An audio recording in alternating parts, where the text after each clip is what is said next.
시편 125편은 주님을 의지하는 사람이라는 제목으로부터 시작이 됩니다.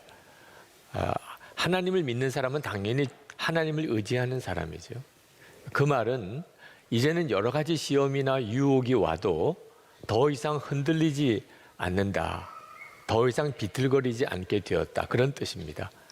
그래서 1절 말씀에 보면 주님을 의지하는 자는 시온산과 같아서 그는 흔들리지 아니하고 영원히 굳게 선다고 말씀하고 있습니다. 그럴 수밖에 없죠. 하나님께서 하나님의 자녀들을 늘 영원히 감싸주시고 계시니까 그렇죠. 2절에 이렇게 말합니다. 산들이 예루살렘을 감싸고 있듯이 주님께서도 당신의 백성을 지금부터 영원토록 감싸주신다.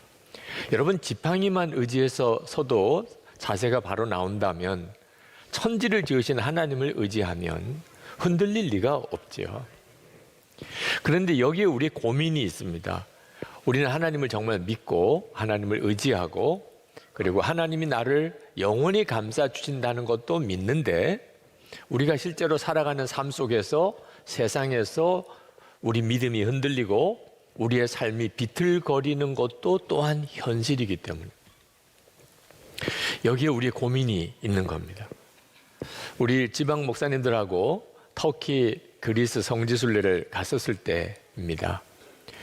저희들이 터키에서 그리스로 넘어가기 위해서 지중해 건너가려고 배를 탔는데 함께 갔던 목사님께서 성지순례 떠나는 그 주일에 설교 본문이 사도 바울이 유라굴로 광풍을 지중해에서 만났던 바로 그 이야기였다는 겁니다.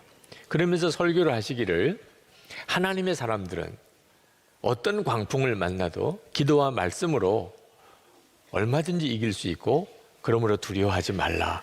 그렇게 말씀을 전하셨대요. 그런데 우리가 그날 저녁에 지중해 광풍을 만난 거 있잖아요. 여기저기서 비명소리가 들리고 한숨 자지도 못하고 얼마나 두려워하며 기도했는지.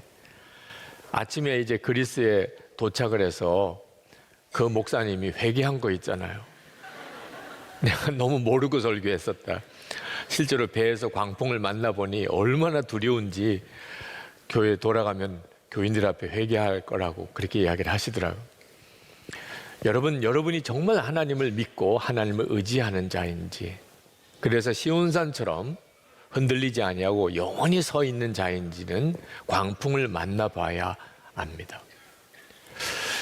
제가 다리가 부러지는 중상을 입고 하나님을 찾기보다는 아버지를 찾았고, 제가 군목 임관을 하고 부대에 들어갔더니 부대가 큰 훈련을 하고 있는데 위문을 가야 되는데 군인교회는 그만한 재정이 없어서 하나님께 도움을 구하기보다는 어떤 교회에서 도와줄까 그 생각만 했고, 실제로 군인교회 건축을 할 때 어느 사람이 혹시 큰 헌금을 해서 도와주려나 그 생각만 했지 하나님을 바라보고 의지하지 않았던 것이 저에게 있어서는 정말 연단의 이유였기도 했습니다.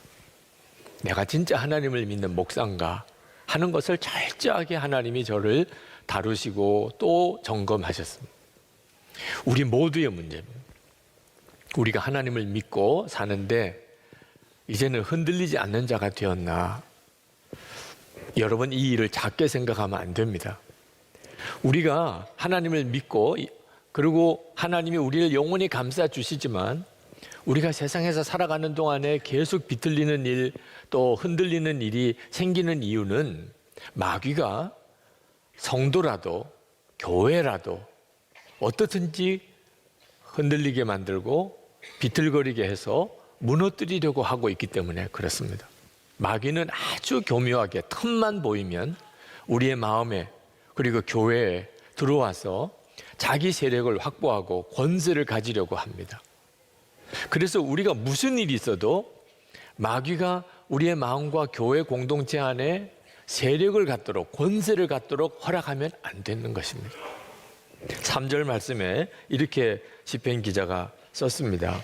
의인이 불의한 일에 손대지 못하게 하려면 의인이 분깃으로 받은 그 땅에서 악인이 그 권세를 부리지 못하게 하여야 한다.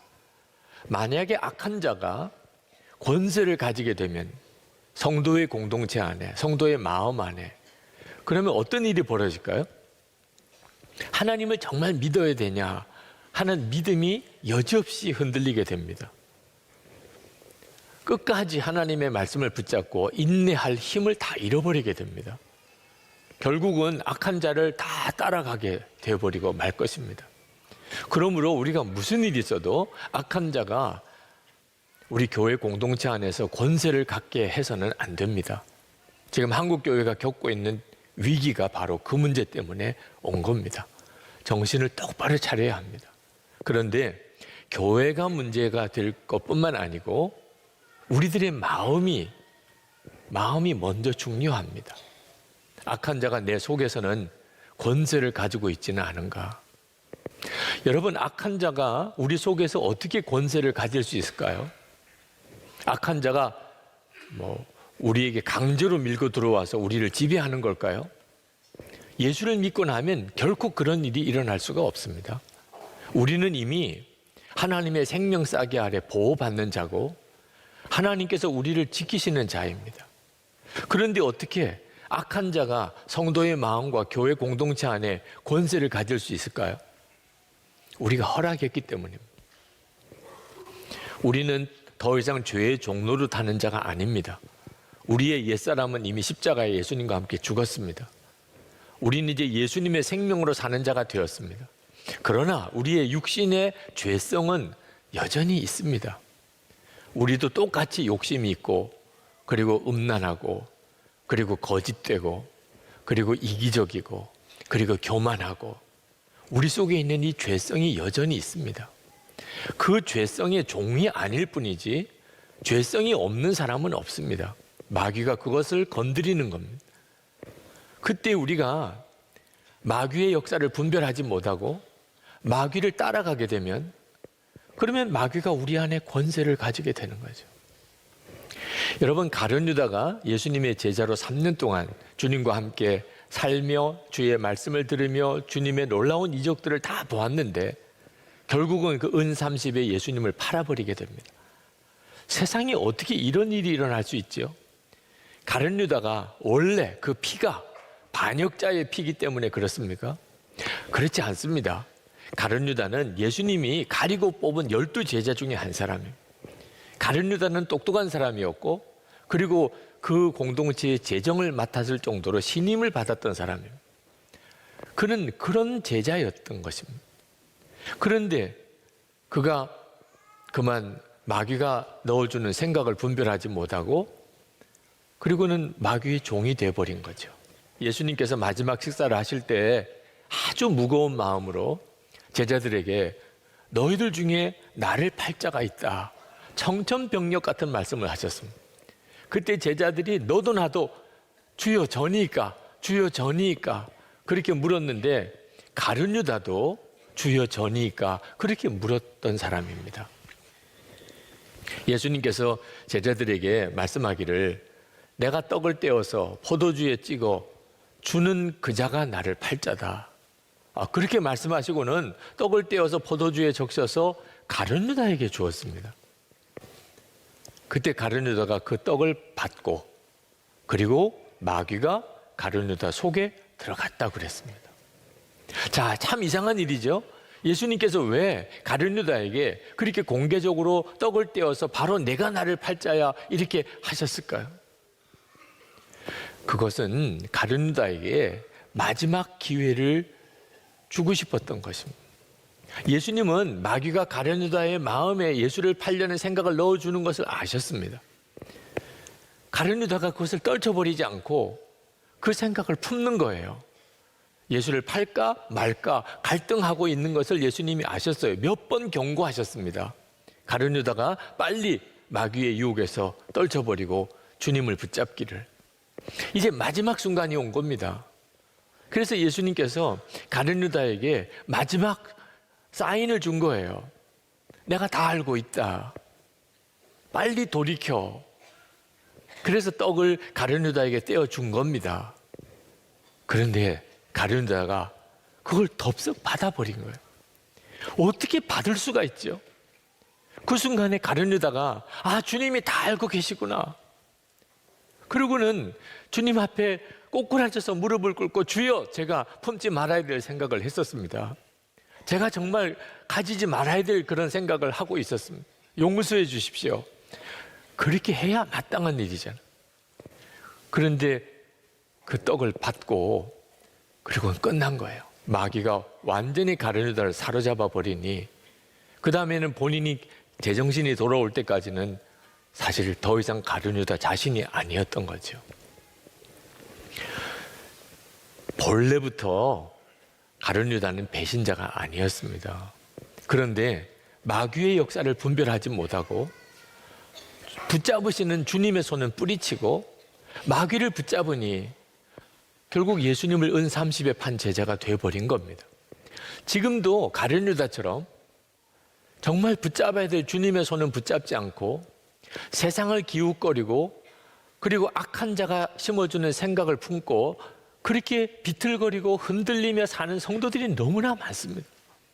여러분, 어린아이가 아버지 손을 붙잡고 놀이공원에 갔다가 그 아버지 손을 버리고 엉뚱한 아저씨 손을 붙잡고 가게 되는 그 아이의 처지가 어떨까? 여러분 다 상상이 되지요? 그 얼마나 끔찍한 일입니까? 그런데 지금 현재 수많은 성도들이 실제로는 그렇게 살고 있다는 거예요. 믿기는 하나님을 믿는다고 하지만 실제로는 세상을 믿고 돈을 믿고 쾌락을 의지하고 그렇게 사는 거예요. 여러분 안에 정말 하나님께서 어떻게 여러분을 이끄시고 인도하시기를 원하시는지를 오늘 말씀을 통해서 여러분이 분명하게 볼 수 있게 되기를 바랍니다. 정말 선한 사람, 정직한 마음을 가지고 살기를 힘써야 합니다. 4절 말씀에 보면 주님, 선한 사람과 그 마음이 정직한 사람에게 은혜를 베풀어 주십시오.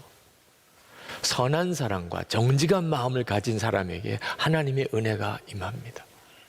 그런데 우리 자신이 마음을 지키지 않으면 그러면 나도 모르는 사이에 완전히 마귀 종노릇하고 마귀 따라다니다가 비틀거리는 삶을 사는 거죠. 그러다가 결국은 멸망의 굽은 길로 들어가서 마귀와 함께 하나님의 무서운 벌을 받게 됩니다. 5절 말씀에 보면 주님, 비틀거리며 굽은 길을 가는 자를 벌하실 때에 악한 일을 하는 자도 함께 벌받게 해주십시오. 결국은 이런 처지가 되어버리고 마는 거죠.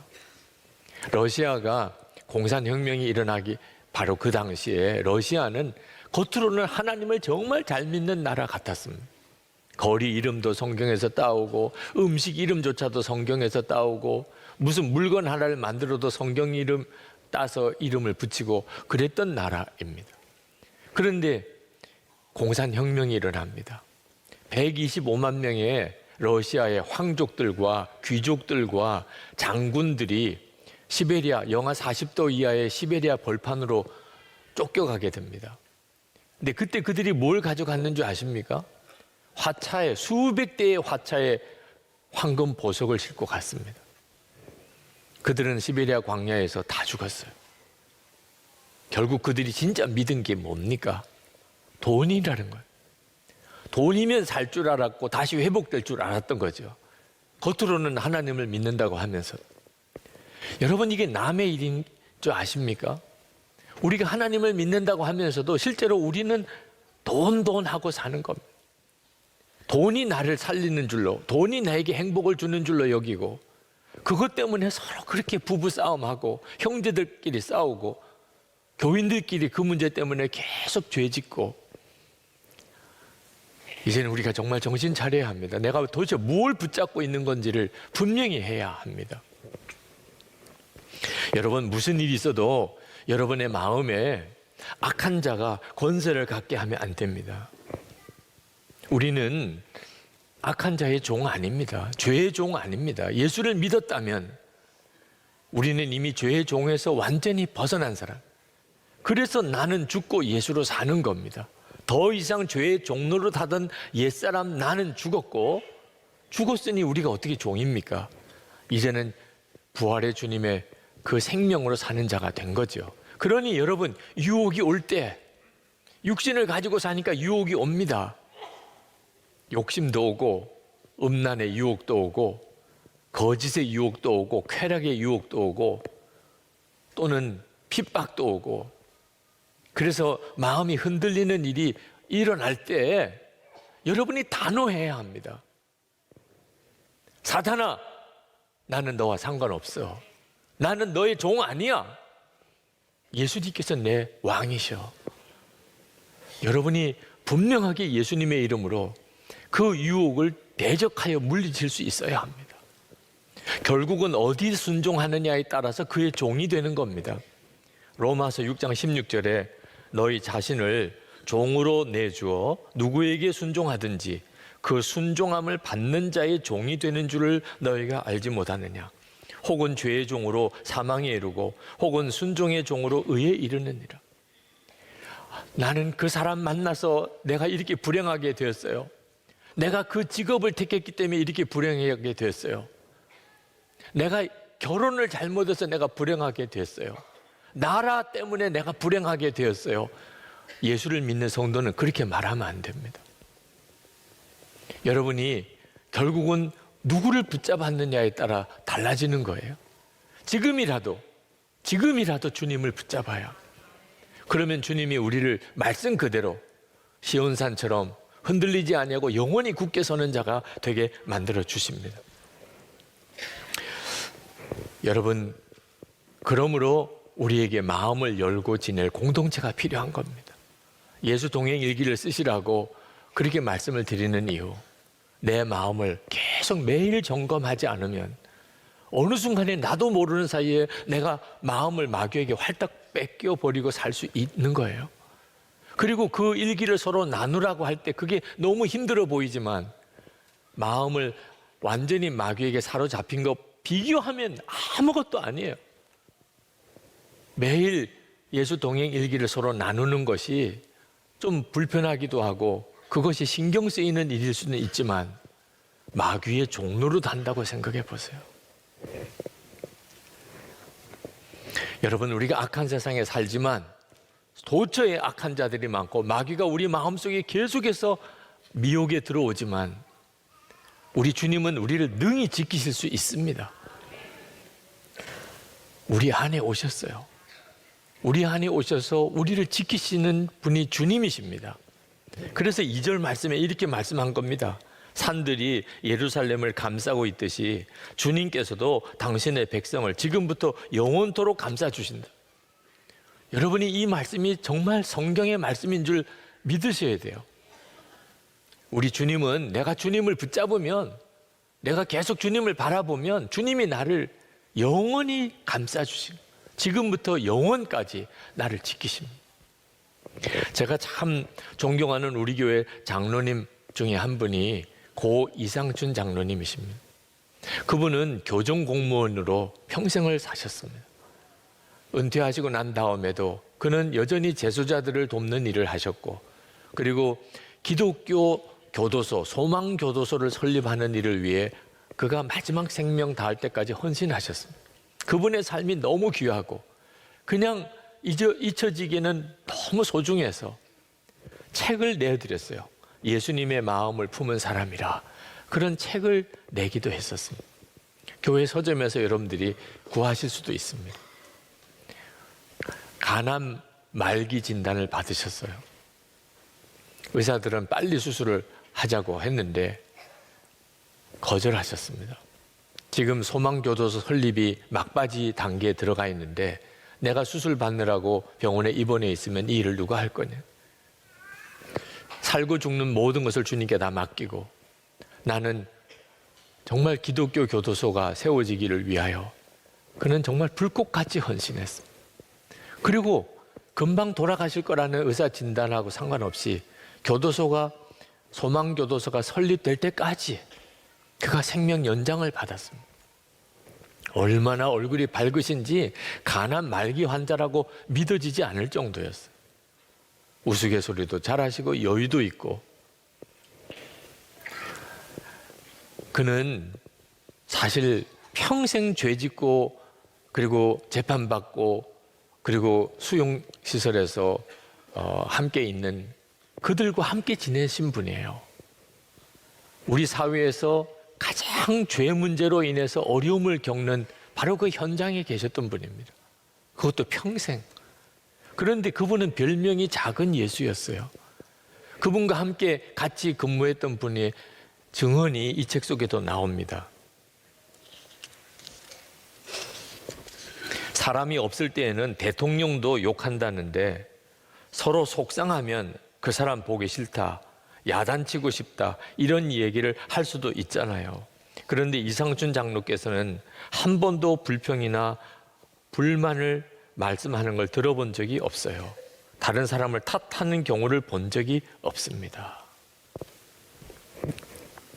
장로님은 늘 그렇게 고백하셨어요. 하나님, 나를 빨리 데려가시든지 아니면 고쳐서 쓰시든지 주님 뜻대로 하세요. 그러시면서 그가 마지막 숨을 거두기 직전에 소망교도소 설립이 되고 그리고 그 현장에 가셔서 같이 예배 드리고 그리고 그 뒤에 얼마 뒤에 돌아가셨습니다. 예수님은 우리를 어떤 처지에서도 정결하게 올곧게 지키실 수 있습니다. 세상보다 더 크신 주님이 우리 안에 와 계세요. 여러분 중에 한 사람도 하나님은 관심 밖에 두신 사람이 없습니다. 그 분명한 증거로 주신 게 오늘 성찬입니다. 여러분이 성찬을 안 받겠다고 하면은 안 받게 됩니다. 의무적으로 받으시라는 것도 아닙니다. 그러나 하나님은 정말 살아계시고 나를 사랑하시고 예수님은 나를 위해 십자가에 죽으셨고 내 모든 죄를 사하시고 나를 하나님의 자녀답게 살게 하신다고 하는 사실을 믿는 사람은 한 사람도 예외 없이 성찬의 복을 다 받은 사람. 여러분 마음속에 내가 그렇게 하나님에게 붙잡혀지기를 원합니다. 이제는 비틀거리고 살지 않고 시온산처럼 흔들리지 아니하고 영원히 굳게 서는 자가 되기를 원합니다. 그런 마음이 있으신 분들 오늘 성찬을 통하여 하나님의 은혜를 받으시기 바랍니다.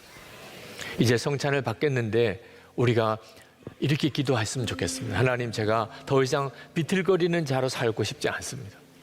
더 이상 죄의 종로로 살고 싶지 않습니다. 언제까지나 하나님 앞에 나와서 또 죄 짓고 왔어요, 또 죄 짓고 왔어요 이렇게 말하는 자가 되고 싶지 않습니다. 이제는 선한 사람, 마음이 정직한 자로 주님 앞에 서기 원합니다. 주님, 죄에서 이기고 왔습니다. 승리를 주님 앞에 고백할 수 있는 자가 되기를 원합니다. 이 시간에 나를 사로잡아 주소서. 온전히 나와 하나가 되어 주소서. 우리 통성으로 기도하고 성찬을 받겠습니다.